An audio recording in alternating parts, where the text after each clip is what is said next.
উৎসাহে এসেছিলেন নিজেরা 36 জন মতো।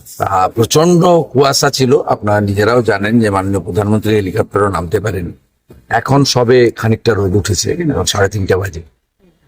তা ওখানে নেচার কলিং অর্থাৎ প্রাতকৃত্য করতে গিয়ে এরা এত ঘন কুয়াশা বুঝতে পারেন, ট্রেন এসে গেছে এবং তারপরে ধাক্কা লেগে 3 জনের অত্যন্ত বেদনাদায়ক মৃত্যু ঘটেছে অন স্পট।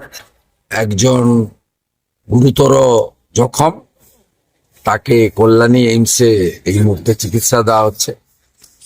এবং এই পরিবারগুলি সব ভারতীয় জনতা পার্টির, মানে 20-25 বছর ধরে ভারতীয় জনতা পার্টির এরা সমর্থক, ভোটার, আমাদের অ্যাসেট।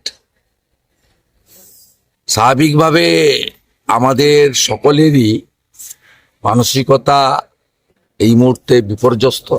পরিবারের লোকেরা এসেছেন এবং আমাদের রাজ্য নেতা কৃষ্ণেন্দু মুখার্জি, ওই জেলার সভাপতি মলয় মহাজন, প্রাক্তন সভাপতি সাকারব সরকার, তারা একদম তাহিরপুরের সবাই না গিয়ে ভোর 6টা 6:30 থেকে এখানে দাঁড়িয়ে ময়না তদন্ত, আমাদের মর্গের যে কাজ, জিআরপির যে কাজ, সেগুলো তারা করিয়েছেন।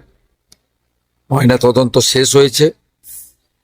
সনাতন সংস্কৃতি হিন্দু মতে ভাগবত গীতা ছুঁয়ে চোখে তুলসী দিয়ে হরিনামের সঙ্গে আমরা আমাদের যে সংস্কৃতি, সনাতন সংস্কৃতি অনুযায়ী আমরা সে দেহকে সম্মান জানিয়েছি।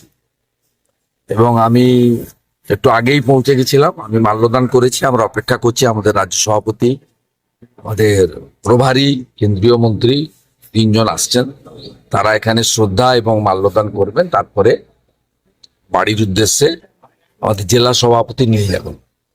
আমরা পরিবারগুলোর পাশে আছি। একজন 74 বছরে, একজন 60 বছরে, আরেকজনের বয়স 35-36 হবে, একদম যুবক। এই পরিবারগুলির সম্পূর্ণ দায়িত্ব বিজেপি নিচ্ছে। অর্থনৈতিক সাহায্য শুধু নয়, যা যা দরকার এদের পরিবারগুলোর জন্য আমরা তাই করব। এবং আমরা কর্মসংস্থানের যদি এদের বাড়ির কেউ থাকে তার জন্য আমরা দেখব আমাদের ক্ষমতার মধ্যে, সেটা আমরা কথা দিচ্ছি।